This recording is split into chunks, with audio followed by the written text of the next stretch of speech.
परिवर्तन नहीं आता। इन्हें हम ढीठ शब्द भी कहते हैं। क्यों कहते हैं बेटा? क्योंकि ये अविकारी शब्द होते हैं।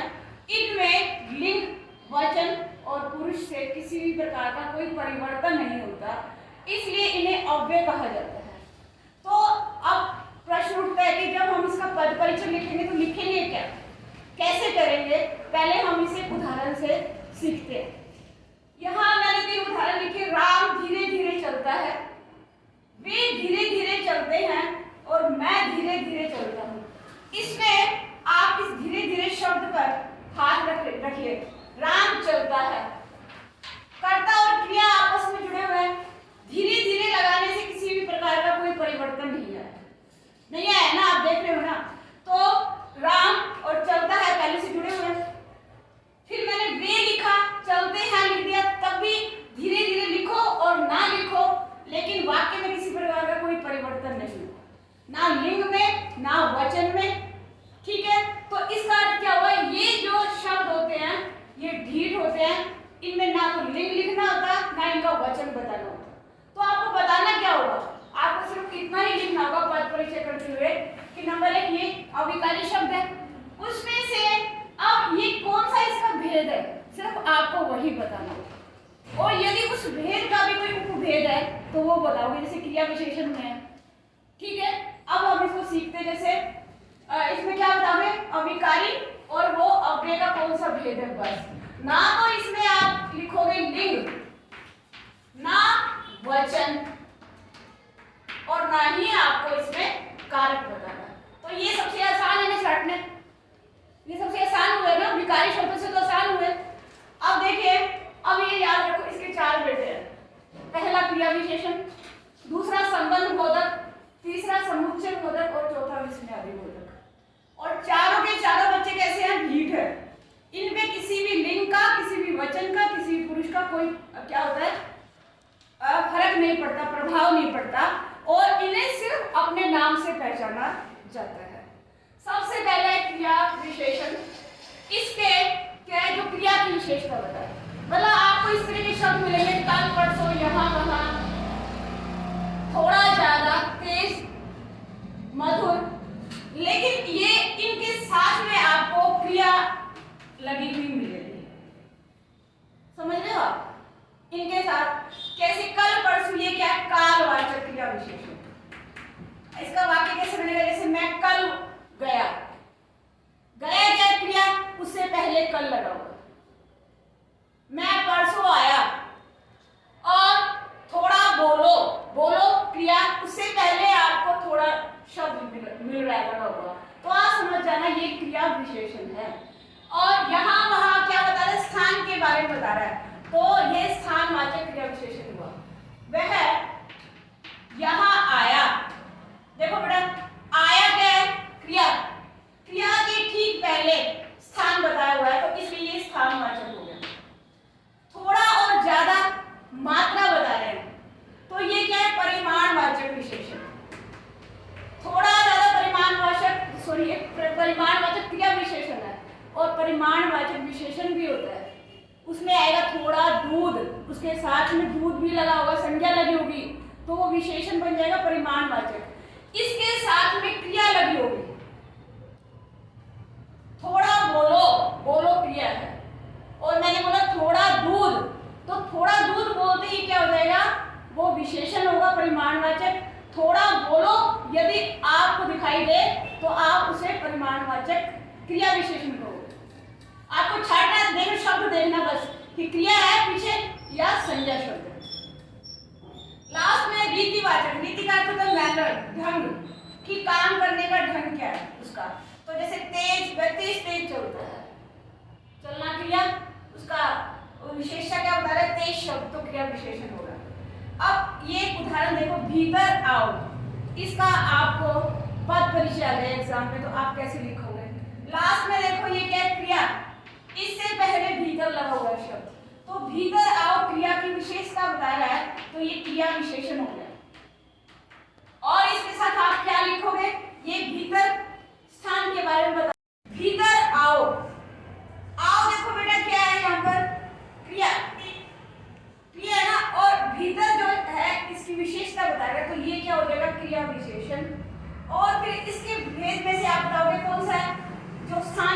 में बताएगा यहाँ वहाँ ऊपर नीचे इधर उधर भीतर बाहर, तो वो स्थानवाचक क्रिया विशेषण हो जाएगा।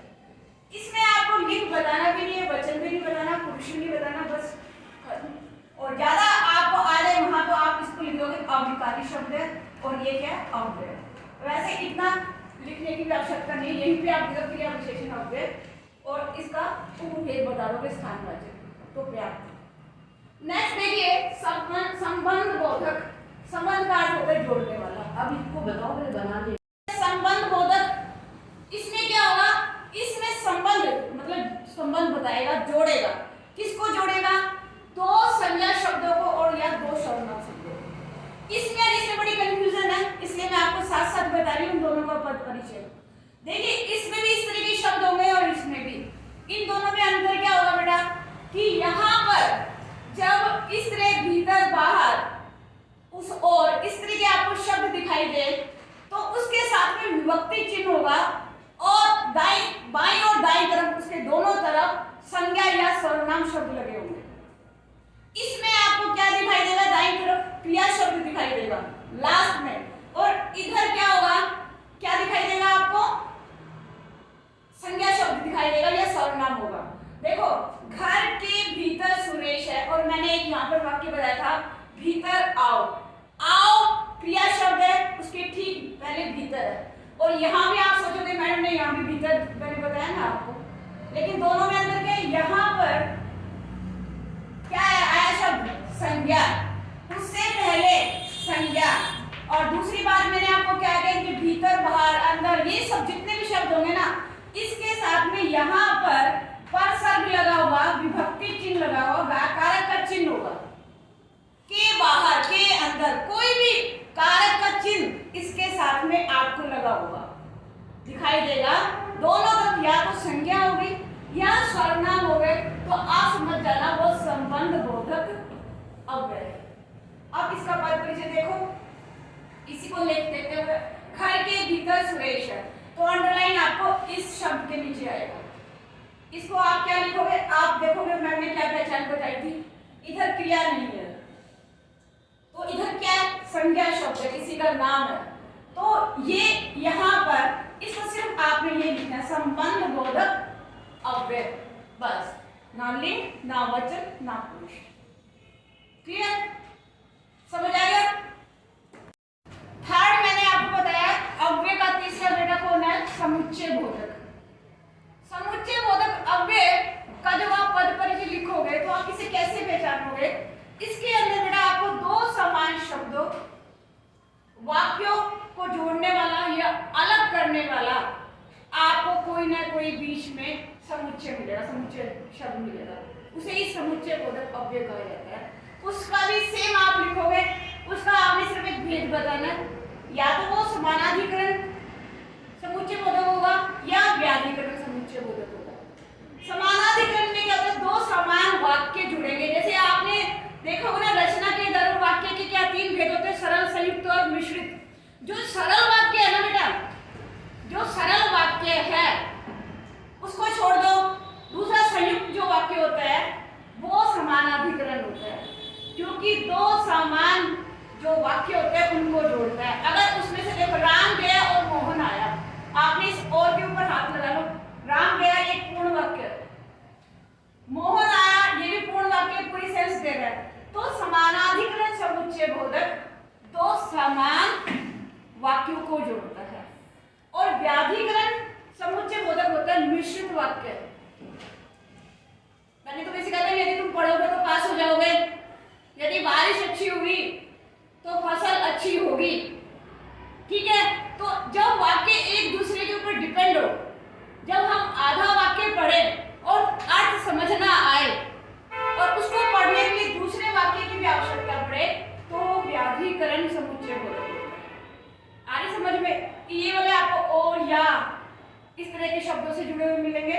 अब इसके देखो वाक्य राम गया और मोहन आया, समझ में आया? या तुम इस काम को करोगे या मोहन करेगा। राम और श्याम पढ़ते हैं तो और से जुड़ा हुआ है, वो भी समानाधिकरण होगा। व्याधिकरण में देखो वह इसलिए नहीं आया, आप इतना सेंटेंस देखो, सेंस कंप्लीट नहीं हुई, अधूरी बात बता रहे ना। जब तभी पूरा अर्थ निकलेगा। वह इसलिए नहीं आया क्योंकि वह बीमार था, तो ये व्याधिकरण समुच्चय बोधक। इसका आप परीक्षा लिखोगे तो क्या लिखोगे? समुच्चय बोधक। सेकंड क्या बताओगे? इसका भेद व्याधिकरण। बस आगे ये अव्यय तो है ही, लिंग वचन पुरुष ये आपको उसमें बताने नहीं है। क्लियर? सबको समझ में आ गया? आगे ना नेक्स्ट फोर्थ अव्यय विस्मयादि बोधक। बेटा किसी व्यक्ति, वस्तु, स्थान, किसी घटना को देखकर अचानक हमारे मुंह से शब्द निकलते हैं ना, विस्मय के शब्द, आश्चर्यचकित करने वाले शब्द निकल जाते हैं, तो उन्हें हम विस्मयादि बोधक कहते हैं। इन्हें सडन फीलिंग भी कहा जाता है। वो हमारे दिमाग से अनायास निकल जाती है। तो ऐसे शब्द या तो खुशी को प्रकट करने वाले होते हैं, हर्ष मतलब खुशी के सूचक होते हैं, या दुख को बताने वाले होते हैं, या घृणा के भाव को, घृणा जैसे छी निकलते, जैसे कोई गंदगी को देख करके। आश्चर्य वाली बात भी हो जाती है, जैसे कोई किसी का रिजल्ट आया और लगता था 50% आएंगे, आगे 90%, तो वो आश्चर्य सूचक बात होगी ना। तो कई बार इसकी कैटेगरी भी आ जाती है। मैंने बोला वाह कितना सुंदर दृश्य, इसके अंदर साइन ऑफ एक्सक्लेमेशन लगा हुआ, ये सबसे बड़ी पहचान है। बस इतना देखते ही आप समझ जाना ये विस्मयादि बोधक है। और इसमें आपको खुशी की बात दिखाई दे तो ऑप्शन में ये देख लेना कि वो बात होगी हर्ष सूचक। ठीक है? दुख की हो, इसकी कोई जैसे किसी की डेथ होगी तो वो शोक की बात होगी। घृणा मैंने आपको बता दी कि जैसे छी, कितनी गंदगी, कितनी बदबू लगा लो, तो वो क्या हो जाएगा? विस्मयादि बोधक। किसी व्यक्ति, वस्तु, स्थान, घटना को देखकर अचानक हमारे दिमाग से शब्द जो निकलते हैं वो विस्मय सूचक होते हैं, उसे ही विस्मयादि बोधक अव्यय कहा जाता है। और इसका यदि जिससे जैसे ये एग्जाम्पल है, वाह कितना सुंदर दृश्य, तो आप इसका क्या लिखोगे पद परिचय में? ये क्या है? विस्मयादि बोधक है।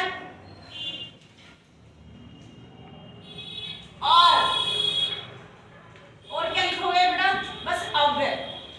फिर वही बात, आपको इसमें लिंग नहीं बताना, वचन नहीं बताना। और थर्ड ज्यादा क्या हो सकता है यहाँ पर? अविकारी। और वह है तो ये क्या होगा? हर्ष सूचक।